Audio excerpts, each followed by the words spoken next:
Hi,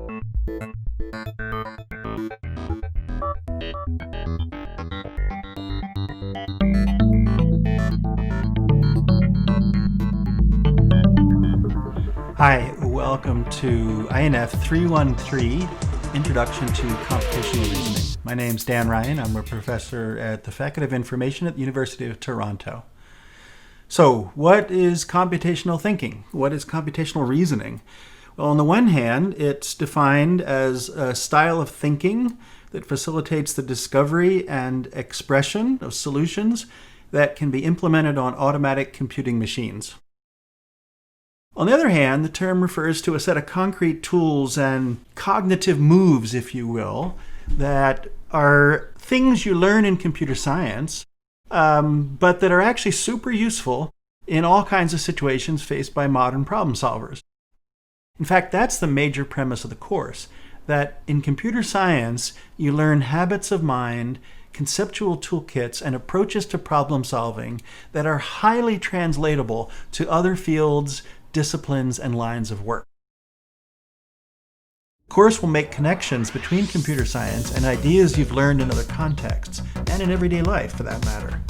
And it will enhance your capacity and your confidence to work with folks who have more technical chops than you do, as well as providing a foundation for your own further upping of your technology game. Excuse me?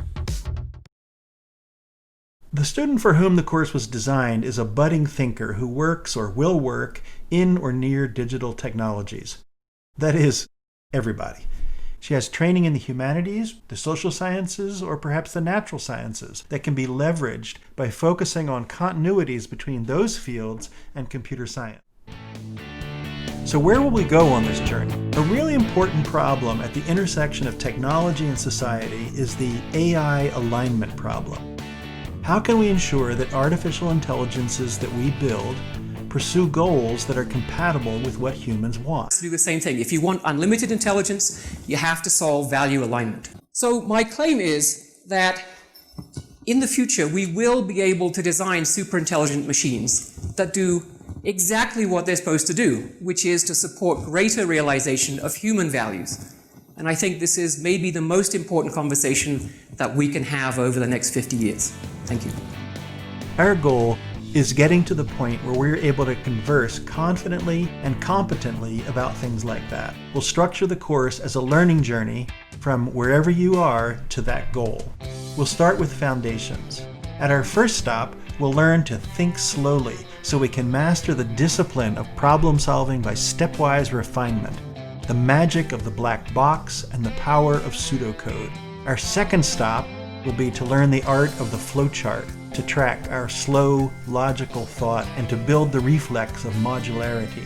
With these thinking styles on board, we'll turn to learning the binary arithmetic, Boolean algebra, and the finite math that we'll need during our journey. And then part one of the journey finishes with a module on automation. We'll look at the history and fundamentals of automation and work our way from music boxes, Imagine there's no heaven, automata, tea kettles, and microwaves, to landing airplanes on ships and understanding the basics of PID controllers and the math of keeping a drone flying where you want it to fly. Next comes an interlude in the land of tools. We'll add 3 kinds of structure to our repertoire. In data jigs, we'll learn how data structures make complex information easy to manipulate and think about. In iteration, we'll learn how to use repetition to solve problems reliably. And in patterns, we develop tools for generating and recognizing complex structures in data, in art, and in life. Our last stop in tools is an introduction to APIs, application program interfaces, the magic wands of the computational universe. Once you're initiated into their use, nothing will ever be the same again. And after foundations and tools, we'll get to visit the land of applications, where we'll look at how automatic computational machines do the things they do. How do machines keep secrets? How do machines see? How do machines learn? This course is totally online, and for me at least, that's a big experiment. The learning flow in each module will go something like this. We'll start with an overview that explains the terrain ahead, connects it with where we've already been, and previews the resources we'll use, as well as laying out the learning outcomes that the module is expected to achieve. Each session in the module will consist of readings, watchings, and doings.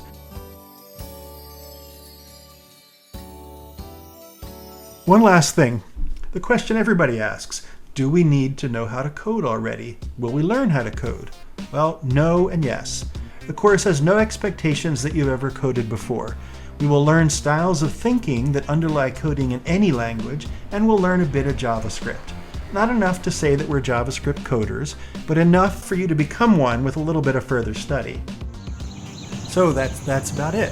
Have a look at the course outline and the course materials and other information at the end of the video. And I look forward to working with you. I think we'll have some fun. I'll see you soon.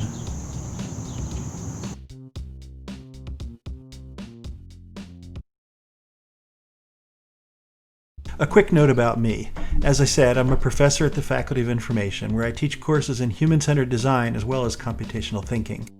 I started life with a degree in mathematical, physical, and computer sciences, worked for a while as a software engineer, got a degree in sociology at Yale, did community data sharing, GIS, and website development long before those were cool, taught for about 20 years at a women's college in Oakland, California, and then taught a course called The Garage Experience at USC's Ivy and Young Academy before making my way to sunny Toronto 2 years ago.